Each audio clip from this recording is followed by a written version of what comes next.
নমস্কার, মনির কিচেনে আপনাদের সকলকে স্বাগত জানাই। আজ আমি পেঁয়াজি ভাজা করব, তার রেসিপি আপনাদের সঙ্গে শেয়ার করতে চলে এলাম। ঘরোয়া কয়েকটি মাত্র উপকরণ দিয়েই এই রেসিপিটি বানাবো। এখানে আছে 3টে পেঁয়াজ, কয়েকটা কাঁচা লঙ্কা। যে যেমন ঝাল পছন্দ করেন সেই পরিমাণ বুঝে কাঁচা লঙ্কা ব্যবহার করবেন। পেঁয়াজ কুচি, কাঁচা লঙ্কা কুচি, এর মধ্যে আমি দিয়ে দিচ্ছি 4 চামচ বেসন, মটর বেসন। ভিডিওটি সবাইকে শেষ অবধি দেখার অনুরোধ রইল। 4 চামচ বেসন আর 1 চামচ কর্নফ্লাওয়ার দিয়ে দিচ্ছি। কর্নফ্লাওয়ার না থাকলে শুধু বেসন দিয়েই বানাতে পারেন। দিচ্ছি 1 চিমটে খাওয়া সোডা। খাওয়া সোডা খুব সামান্য পরিমাণ দিতে হবে। দিচ্ছি হলুদ গুঁড়ো,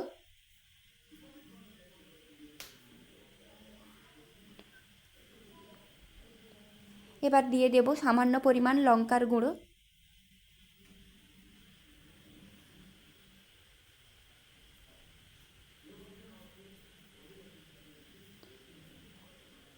পরিমাণ মতো লবণ দিয়ে দিচ্ছি।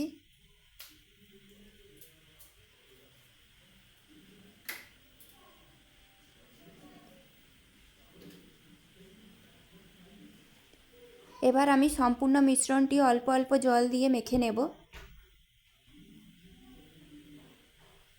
খুব বেশি জল দেব না, দেখতেই পাচ্ছ অল্প অল্প জল দিয়ে কিভাবে মেখে নিচ্ছি। মিশ্রণটা শক্ত থাকবে, একেবারে নরম হবে না।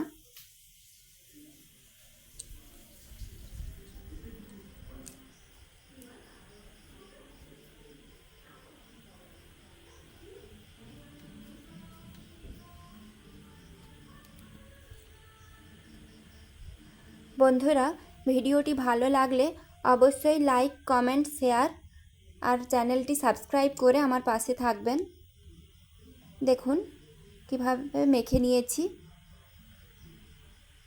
শক্ত শক্ত করে মেখে নিয়েছি। গ্যাস অন করে দিয়েছি। গরম কড়ার মধ্যে দিয়ে দিচ্ছি সাদা তেল, সয়াবিন তেল।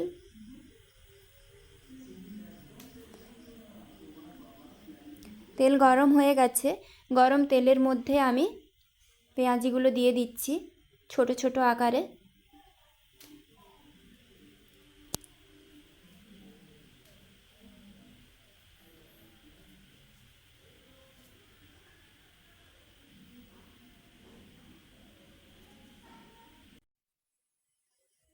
পেঁয়াজিগুলো আমি কিন্তু উল্টে পাল্টে ভেজে নেব।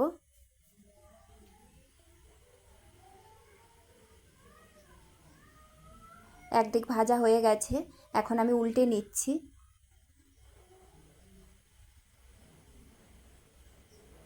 আবার কিছুক্ষণ বাদে আমি উল্টে নেব। এভাবে উল্টে পাল্টে বেশ লাল লাল করে ভেজে নিতে হবে।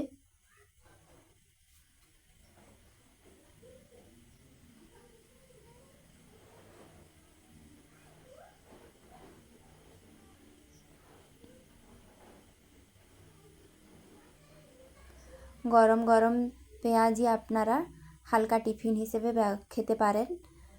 তাছাড়া মুড়ির সঙ্গেও খাওয়া যায়। বাইরে এখন বৃষ্টি হচ্ছে, সন্ধেবেলা। এই গরম গরম পেঁয়াজির সঙ্গে মুড়ি কিন্তু জমে যাবে। মুড়ির সঙ্গে খেতে খুবই ভালো লাগে। এখন এগুলো ভাজা হয়ে গেছে, পেঁয়াজিগুলো বেশ লাল লাল হয়ে গেছে। আমি এখন ছেঁকে তুলে নিলাম।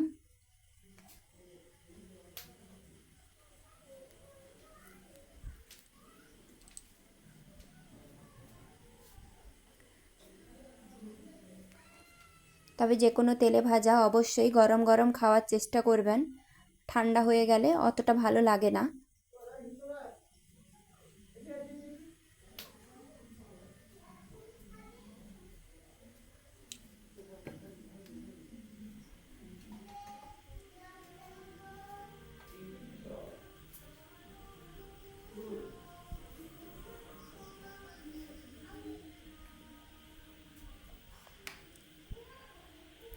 দেখুন গরম গরম পেঁয়াজি কিন্তু রেডি। এই হলো গরম গরম পেঁয়াজির ফাইনাল লুক। পরিবেশনের জন্য একেবারে পারফেক্টলি রেডি। ভিডিওটি শেষ অবধি দেখার জন্য ধন্যবাদ। ভালো থাকবেন, সুস্থ থাকবেন সবাই।